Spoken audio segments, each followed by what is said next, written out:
Hey guys, welcome to the Mr. Maple Show. I'm Matt. And guys, I'm Tim. Smash that like button. Today we got a special thing for you.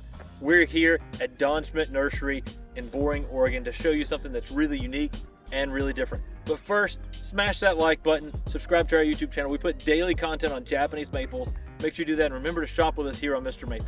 Yeah, we're visiting with our friend Eric Schmidt, and he was explaining to us that this entire nursery is set up with outdoors and no irrigation. There's no added irrigation water besides some natural farming techniques that they were doing here that go back to some of the early days of farming. And I think it's so interesting how they're using the use of the land here.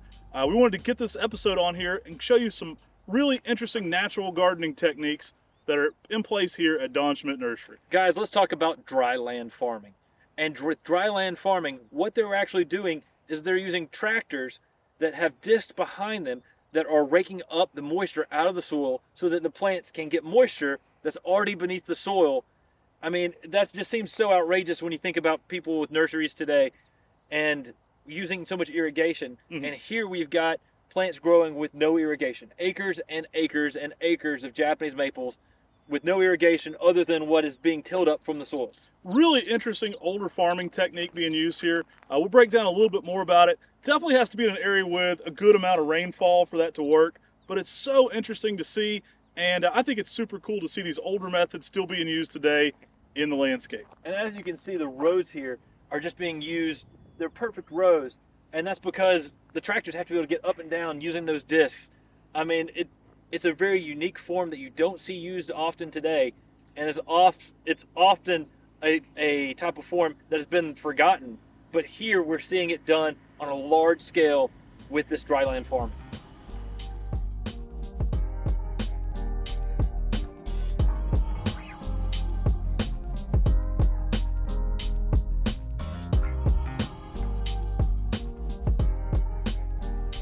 Eric was telling me it wasn't until after World War II that irrigation really became more of an industry and people started industrializing that part of it and going away from this method.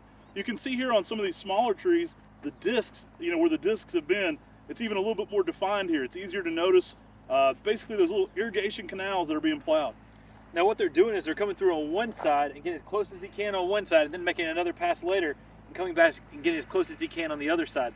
Really churning up that moisture to give these plants all the moisture they need, even though there's no actual irrigation out in these fields. I mean, it's amazing to see all these fields that are done dry farming. Yeah, I mean, it's something that seems almost impossible. You think, how do I have acres and acres of Japanese maples grown without an irrigation system? Right. And it just blows my mind. But it's crazy to see plants doing this, and their irrigation system is tilling the soil, Yes. breaking down the soil, getting down Very the soil. interesting natural way to be doing this that I think is super cool. Yeah, I mean, it's shocking to see the plants thriving and doing so well, but you have to realize, I mean, plants grow naturally out in the ground, naturally. And what we're doing here is we're bringing up the moisture from down below up to the top of the plant. Pretty outstanding.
So Eric was telling me that the idea behind this is that the disking brings up the natural moisture in the soil, and you can see some of that coming up to the surface here as they're going through disking these fields. And as I move the soil away, you can actually see some of the darker soil in here, and I can feel the moisture actually coming out just from simply digging.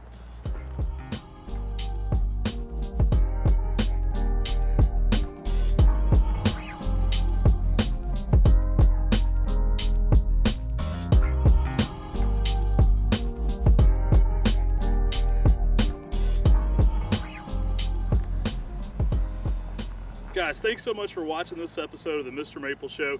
We hope this forgotten farming technique will give you some advice and some ideas you can implement even in your own landscape. I think it's so cool to see this here on a large scale, and what a fun, natural way to be growing plants. I mean, if you're coming and visiting Don Schmidt Nursery, you can't not talk about this. This is so unique and so special that there's not many people out there still doing this. Outstanding to see this still happening today, and it's really cool to be able to share that with y'all so y'all can see this unique way they're growing so many different Japanese maples here in Boring, Oregon with this dryland farming technique. Guys, special thanks to Eric Schmidt for letting us film today. We hope you've enjoyed this episode of the Mr. Maple Show. As always, guys, if we did a good job, make sure to subscribe. If we did well, ring that bell. That'll notify you every single time we're adding new content, which, spoiler alert, is every single day here on the Mr. Maple Show. Thanks, guys, so much for watching. Make sure you're subscribed. Take care. God bless. And have an awesome day.